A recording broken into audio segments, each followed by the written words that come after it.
So yeah, I guess the one last kind of like wrap up sort of thing that I want to say is APT is actually several tools combined together. And so like it's apt-get, it's app-remove, it's app-update. So they kind of took all of those various different tools and they wrote APT, which is a higher tool on top of all these like lower level tools. So under the hood, apt is using apt-get and it's using app-search and app-cache and a bunch of these other tools.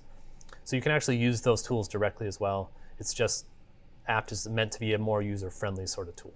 So that's why it exists. Okay. Mark? What's the difference between upgrade and update? Good question. What's the difference between upgrade and update? So upgrade is actually going to upgrade a package. So if I say sudo apt upgrade Node.js, this is going to go update the Node.js package, and it's going to say, you already have the latest version, why are you asking me? Wait, is it 8? Oh, that's real sad. That makes me really sad that it has a deprecated version of Node that it installed.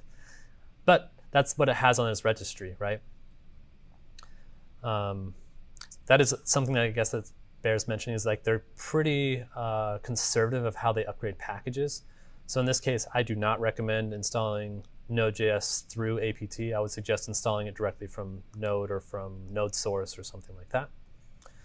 So that's what upgrade does. Upgrade upgrades a package for you, whereas update, sudo apt update, this is going to go get a new version of the registry, basically. It's going to go grab, like, here's all the latest version of the packages. So this doesn't actually upgrade any package. It updates the available packages that APT has to go get, right? So it gets a new list.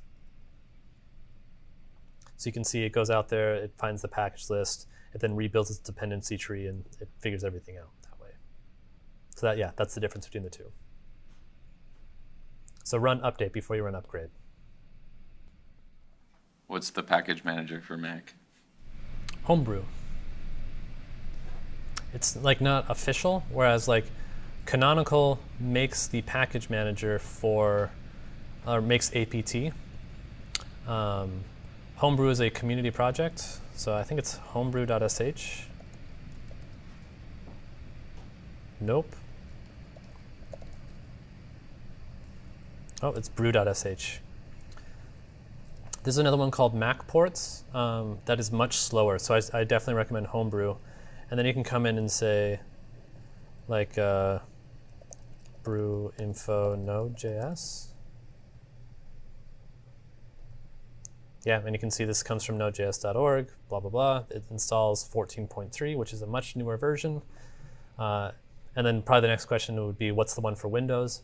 Microsoft just launched their new package manager, and it is called Winget, or Wingit, depending on who you ask. It is Winget, that's what the intention was, but I'm quite happy with Wingit. There was also Chocolatey as well, but that's kind of like the existing one, whereas Winget is the new one.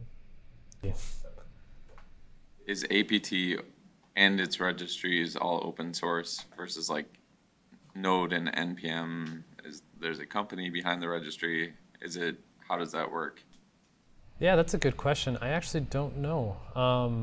The registry is available to like audit. You can go look at the registry and where the things come from. You can kind of audit the supply chain of the code there. Is the server serving APT open source? Knowing Canonical, I would assume so, but I don't want to say because I don't actually know. Whereas, like, you're correct, like NPM, that's a closed source server that NPM, now owned by GitHub, runs. But Canonical basically open sources everything.